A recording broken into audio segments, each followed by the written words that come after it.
Hello friends, welcome to my channel simple nursing. Don't forget to subscribe, like, share and comment. तो आज की इस video में हम देखेंगे इवोल्यूशन ऑफ नर्सिंग की कैसे शुरुआत हुई थी और जानेंगे फ्लोरेंस नाइटिंगेल के बारे में।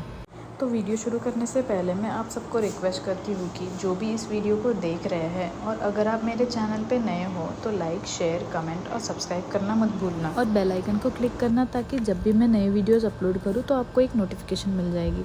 और फ्रेंड्स, वीडियो को बिना स्किप किए एंड तक ज़रूर देखना क्योंकि जो इन्फॉर्मेशन मैं आपसे शेयर कर रही हूँ वो एग्ज़ाम पॉइंट ऑफ व्यू से बहुत इंपॉर्टेंट है, स्पेशली गवर्नमेंट एग्ज़ाम्स जैसे एम्स, DMER, ESIC और बहुत सारे गवर्नमेंट एग्ज़ाम्स होते हैं। तो चलिए अब हम शुरू करते हैं। तो इसमें हम सबसे पहले बात करते हैं फ्लोरेंस नाइटिंगेल के बारे में। फ्लोरेंस नाइटिंगेल, इनका जो टाइम पीरियड था वो 1820 से लेके 1910 तक था, यानी वो 90 ईयर्स तक जीवित थे। She was known as founder of nursing. तो अगर आप नर्सिंग कर रहे हो तो आपको ये पता होना बहुत ज़रूरी है कि नर्सिंग का फाउंडर कौन है और नर्सिंग की शुरुआत किसने की है। नेक्स्ट पॉइंट हम देखेंगे इनका बर्थ कब हुआ था। तो इनका जन्म हुआ था 12 मई 1820। हर साल के इस दिन को as a international nurses day celebrate किया जाता है। नेक्स्ट पॉइंट है इनका बर्थ प्लेस। तो इनका जन्म कहाँ हुआ था। तो इनका जन्म हुआ था विला ला कोलम्बिया इन फ्लोरेंस, इटली। नेक्स्ट हम देखेंगे इन्होंने कौन सी बुक्स लिखी थी। वैसे तो फ्रेंड्स इन्होंने बहुत सारी बुक्स लिखी हुई है, बट जो इम्पोर्टेंट है वो आज हम डिस्कस करेंगे। तो पहली है notes on nursing. Notes on nursing ये कब पब्लिश हुई थी? 1859 में।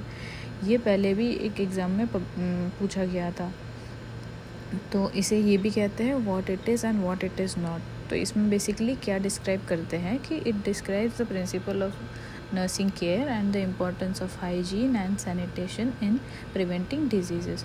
तो जो भी डिजीज़ होती है उन्हें प्रिवेंट करने के लिए हम कैसे हाइजीन और सैनिटेशन प्रॉपर मेंटेन कर सकते हैं और नर्सिंग केयर के बारे में डिस्क्राइब किया है। नेक्स्ट है नोट्स ऑन हॉस्पिटल। तो ये कब पब्लिश हुआ था? 1863 में। इसमें इन्होंने ये हॉस्पिटल में cleanliness, fresh air and water, proper ventilation के बारे में डिस्क्राइब किया है। थर्ड है लाइफ और डेथ इन इंडिया। ये कब पब्लिश हुआ था? 1874 में। इसमें भी उन्होंने हाइजीन, सैनिटेशन और इसी से मॉर्टेलिटी यानी कि डेथ रेट पे कैसे इफ़ेक्ट होता है इसके बारे में बताया है। फोर्थ है एनवायरमेंटल थ्योरी और कैनॉन्स ऑन नर्सिंग।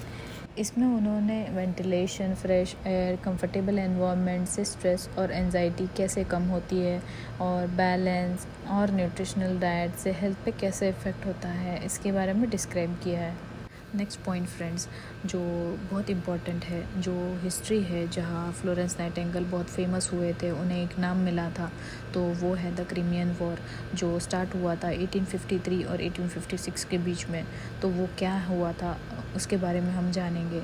तो a military conflict that took place between Russia on one side and an alliance of Britain, France on the other side। तो ये जो वॉर हुआ था वो रशिया और ब्रिटेन, फ्रांस के बीच में हुआ था। तो फ्रेंड्स, ये वॉर किस जगह हुआ था? तो ये वॉर हुआ था क्रीमियन पेनिनसुला में। क्रीमियन पेनिनसुला ये एक यूक्रेन में एक जगह है। तो आगे देखते हैं हम फ्लोरेंस नाइटिंगेल इस वॉर में कैसे फेमस हुए थे। Florence Nightingale became famous for her work during the Crimean war.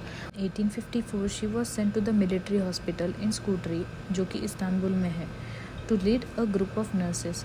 तो जो नर्सेस थे उनके ग्रुप को लीड करने के लिए फ्लोरेंस नाइटिंगेल को भेजा गया था। तो आगे देखते हैं उन्हें लेडी विद द लैम्प क्यों कहा जाता है। Nightingale not only just care the physical injury but she also implemented reforms in sanitation, hygiene and nutrition which significantly reduce the mortality rate amongst the soldiers. तो वहाँ के जो injured soldiers थे उनके लिए उन्होंने फिजिकल इंजुरी का care तो किया ही, बट साथों साथ उन्होंने उनके सैनिटेशन, हाइजीन और न्यूट्रिशन का भी ख्याल रखा ताकि जो वहाँ के डेथ रेट है सोल्जर्स का वो रिड्यूस हो। और उनकी एक आदत थी कि जब वो नाइट के राउंड्स के लिए जाते थे इंजर्ड सोल्जर्स को देखने के लिए, तो वो एक लैंप लेके जाते थे अपने साथ में, तो इसीलिए उन्हें लेडी विद द लैम्प कहा जाता है। She established first nursing school at Saint Thomas hospital in London. तो फ्रेंड्स, ये भी क्वेश्चन बहुत बार एग्जाम में पूछा जाता है कि फर्स्ट नर्सिंग स्कूल किसने स्टार्ट कराया है। She also establish nursing education. तो ये भी बहुत बार पूछा जाता है कि नर्सिंग एजुकेशन किसने स्टार्ट करा था। She died on 13 August 1910 in her home town in London. So friends, हर साल 13 अगस्त को उनकी डेथ एनिवर्सरी मनाई जाती है। फ्रेंड्स ये भी एक बहुत इंपॉर्टेंट क्वेश्चन है जो एग्ज़ाम्स में पूछा जाता है कि फ्लोरेंस नाइटिंगेल की डेथ कब हुई थी। सो फ्रेंड्स ऐसी ही नर्सिंग टॉपिक्स पे अगर आपको इन्फॉर्मेटिव वीडियो चाहिए और सिंपल वे में एक्सप्लेनेशन चाहिए तो प्लीज़ कमेंट डाउन, ताकि मैं कुछ ऐसी ही और इन्फॉर्मेटिव वीडियोस आपके लिए लेकर आऊँ हमेशा। Thank you for watching.